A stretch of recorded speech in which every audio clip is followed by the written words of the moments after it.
Shalom,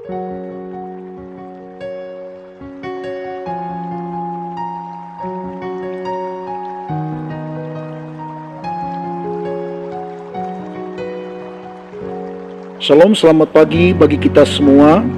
Selamat berjumpa di dalam program Renungan Embun Pagi bersama Kota Daud Ministry. Tema renungan kita pada pagi hari ini adalah mujizat masih ada bagi hati yang menyembah. Nats renungan kita ambil dari Lukas pasal yang ke-8 ayat 40 sampai dengan 42 dan akan dilanjutkan di dalam ayat yang ke-49 sampai dengan ayat yang ke-50. Demikian firman Tuhan. Ketika Yesus kembali, orang banyak menyambut dia sebab mereka semua menanti-nantikan dia. Maka datanglah seorang yang bernama Yairus. Ia adalah kepala rumah ibadat. Sambil tersungkur di depan kaki Yesus, ia memohon kepadanya supaya Yesus datang ke rumahnya, karena anaknya perempuan yang satu-satunya yang berumur kira-kira 12 tahun hampir mati. Dalam perjalanan ke situ, Yesus didesak-desak orang banyak. Ketika Yesus masih berbicara, datanglah seorang dari keluarga kepala rumah ibadat itu dan berkata, "Anakmu sudah mati, jangan lagi engkau menyusah-nyusahkan guru." Tetapi Yesus mendengarnya dan berkata kepada Yairus, "Jangan takut, percaya saja dan anakmu akan selamat." Saudaraku sekalian, di dalam nats ini kita melihat bagaimana Yesus disambut oleh orang banyak yang menanti-nantikan Tuhan Yesus. Setelah ia ditolak oleh penduduk Gerasa, setelah ia melakukan mujizat mengusir setan dari seorang penduduk Gerasa itu.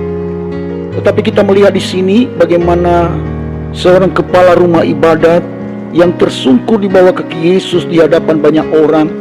Ia tidak merasa malu tersungkur di bawah kaki Yesus di hadapan banyak orang untuk meminta kepada Yesus agar ia datang ke rumahnya, karena anaknya perempuan satu-satunya yang berumur kira-kira 12 tahun hampir mati. Di dalam agama Yahudi, seorang kepala rumah ibadat adalah orang yang dihormati, orang yang berkuasa.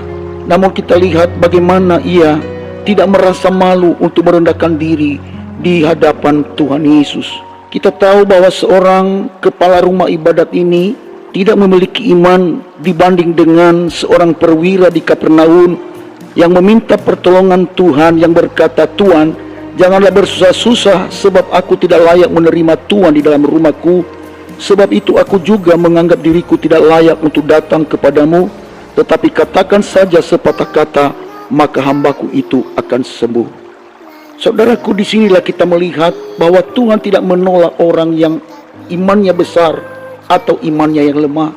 Tetapi yang paling utama bagi Tuhan adalah bagaimana kita datang kepada Dia untuk menyembah Dia, merendahkan diri di hadapannya, dan mengakui Dia satu-satunya Allah yang sanggup melakukan perkara yang ajaib di dalam kehidupan saya dan saudara. Kepala rumah ibadat ini tidak memiliki iman yang besar, namun Yesus menyanggupi untuk datang ke rumahnya, karena ia datang kepada Yesus dengan kerendahan hati, hati yang menyembah Dia, yang meminta pertolongannya.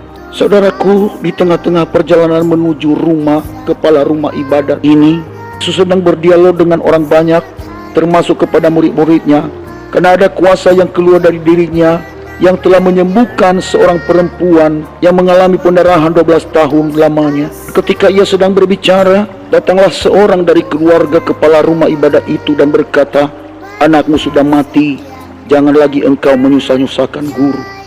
Saudaraku sekalian, saya percaya bahwa pada saat kabar ini sampai di telinga seorang kepala rumah ibadat, tentu ia akan mengalami kesedihan, mengalami keputusasaan, putus harapan, karena apa yang dia harapkan sudah sirna semua.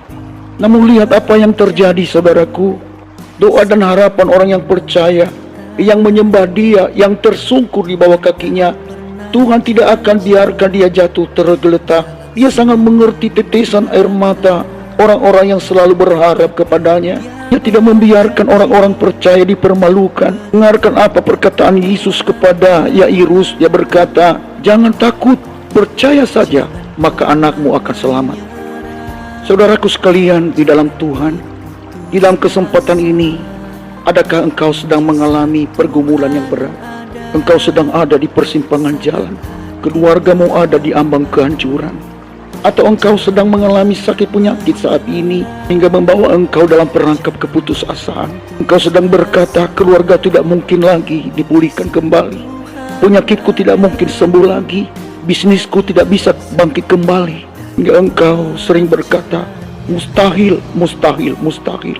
Saudaraku, aku sampaikan kepadamu satu hal, bahwa ada sosok pribadi yang sanggup melepaskan engkau. Ada satu pribadi yang sanggup memulihkan engkau dari segala apa yang engkau katakan mustahil.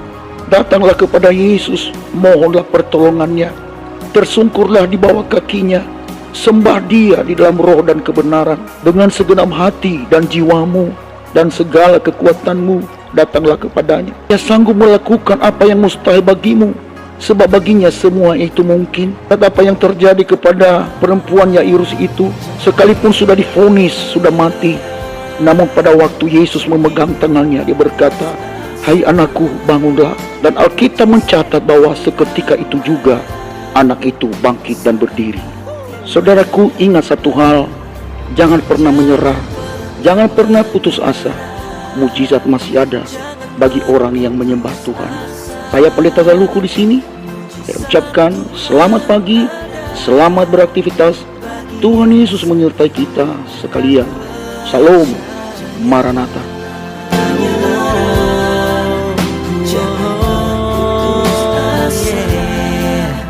Mujizat Tuhan ada bagi